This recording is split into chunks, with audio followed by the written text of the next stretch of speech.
La odisea de la especie. Hace 10 millones de años, al desaparecer el bosque en África tropical, unos grandes primates se levantan sobre sus pies y se ponen a caminar. Como todos los seres vivos, tienen que adaptarse y defenderse frente a los peligros de la sabana.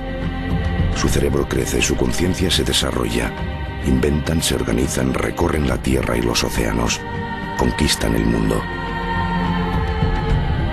Nosotros somos sus hijos, tanto si somos bretones como chinos, indios o africanos. Tanto si nuestra piel es blanca, negra o tostada, todos procedemos de la misma familia.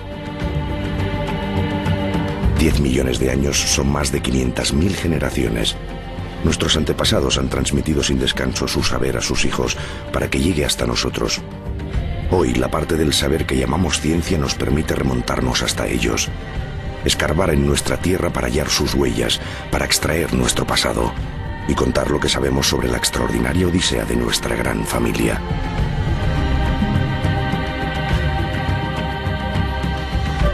En la búsqueda de nuestros orígenes podríamos remontarnos al comienzo de todo, al origen del universo, hace unos 15.000 millones de años, o al origen del planeta Tierra, hace unos 5.000 millones de años, o al origen de la vida en el planeta Tierra, hace algo más de 3.500 millones de años. Pero en esta serie documental nos conformaremos con seguir, a través del registro fósil, la evolución humana en los últimos 10 millones de años en sus sucesivas etapas. Primero, los homínidos primitivos africanos. Luego, la aparición de la inteligencia todavía en África. Después, la salida de los humanos de África y el poblamiento de Europa y de Asia. Finalmente, el conflicto entre los neandertales y los cromañones.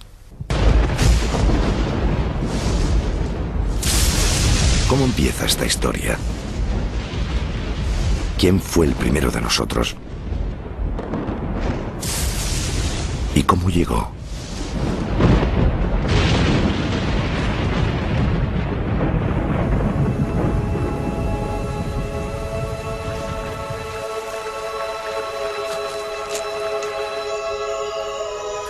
Un gran simio está a punto de nacer algo distinto a los demás. Sus padres viven en los árboles desde hace millones de años. Son nuestros antepasados, pero también los de nuestros primos los chimpancés y los gorilas. Se alimentan de hojas y de frutos. Duermen en las ramas, fuera del alcance de los depredadores que merodean por el suelo.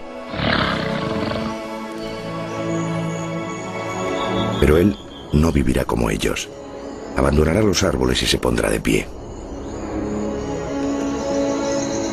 Guiado por su instinto, explorará el mundo de abajo y descubrirá otra forma de vivir. Poco a poco se alejará de la familia de los grandes simios para fundar la de los homínidos. Aún no se sabe cuándo apareció, pero se conocen algunas de las condiciones previas a su llegada.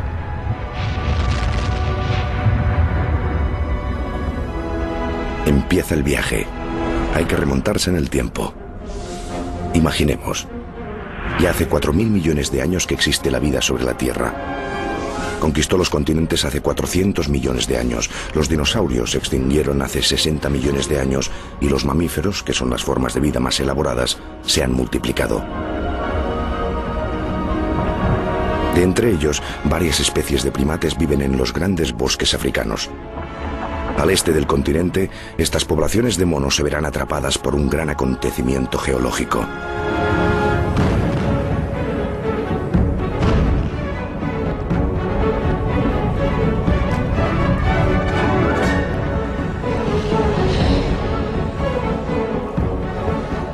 Hace entre 15 y 8 millones de años, cediendo a la presión de las fuerzas telúricas, el continente africano queda partido en dos. Las erupciones y seísmos dan lugar a nuevas montañas. Cruzando África de norte a sur, de Etiopía a Mozambique, se abre la inmensa falla del Rift. En el lado oeste de esta falla, una gran formación montañosa corta el paso a las nubes procedentes del Atlántico, por lo que disminuyen las lluvias en las regiones del este. Y ahí, los grandes simios se encuentran aislados en un área cerrada por ríos, lagos y montañas. A los dos lados del Gran Rift, la vida tomará caminos distintos.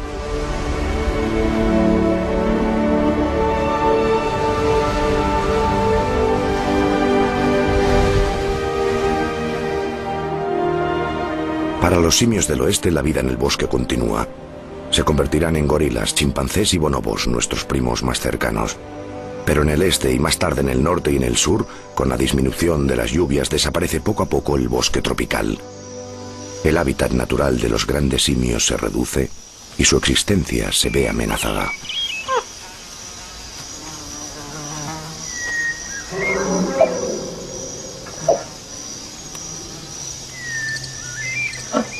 Los diferentes clanes diseminados se reparten los pocos árboles que subsisten y se aferran con desesperación a los últimos recursos de la vida arborícola.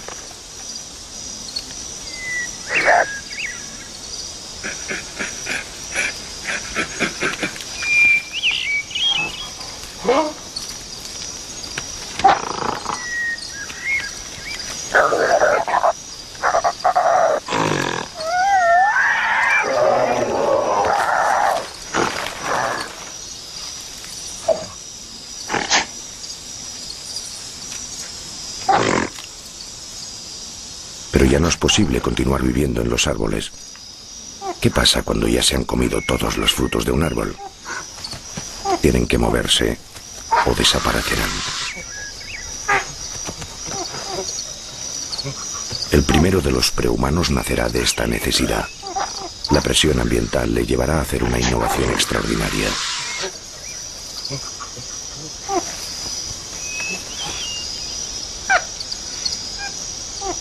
Sus padres no tienen con qué alimentarle.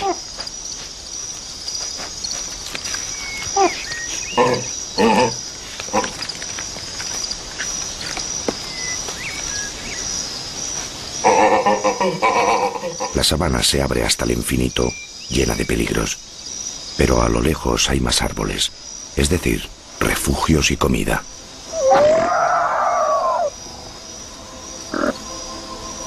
El primer prehumano tiene miedo. Podría renunciar y esperar, pero lo posee un extraordinario instinto de supervivencia.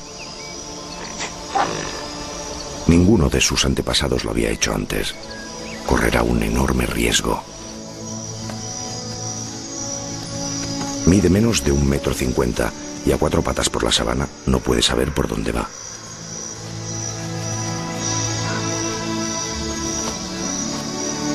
Tiene que levantarse sobre sus patas traseras.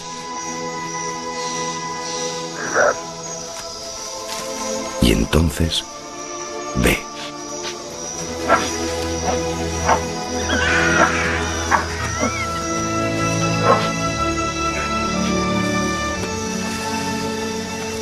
Ve.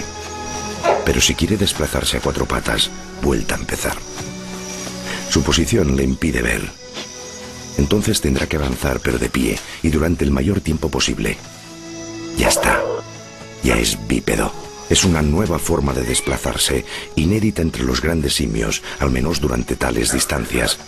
Pero funciona. Ahora ya no es un mono. Se llamará Orrorin. Los primeros pasos le dan seguridad. Quizás hasta siente el placer de la novedad. Desde ahí arriba, Orrorin se siente más grande, más fuerte y puede ver a los suyos desde lejos. Empieza la larga marcha hacia la comida, hacia nuevos refugios. Orrorin es el primer bípedo conocido de nuestra familia del este de África. Lo sabemos por unos fragmentos de huesos fosilizados encontrados en el año 2000. Esto fue un descubrimiento extraordinario. Es un fragmento de fémur, es decir, del hueso del muslo de un prehumano descubierto en Kenia de 6 millones de años de antigüedad, al que llamamos Orrorin. Y en este lado hay una zona en relieve que es donde se inserta el músculo del trasero. Es decir, que Orrorin tiene trasero, lo que significa que vive de pie y camina igual que yo. Pero otros huesos de este mismo prehumano nos demuestran otra característica. La anatomía es realmente mágica, ya saben. Estos huesos nos demuestran que Orrorin también seguía trepando. Al fin y al cabo es bastante lógico teniendo en cuenta su edad geológica. Y son los huesos como este trozo de húmero, por ejemplo, y esta parte de aquí que parece muy rota, pero que en realidad para nosotros es extraordinaria, que nos han permitido ver que Orrorin trepaba un poco como sus antepasados y caminaba un poco como sus descendientes.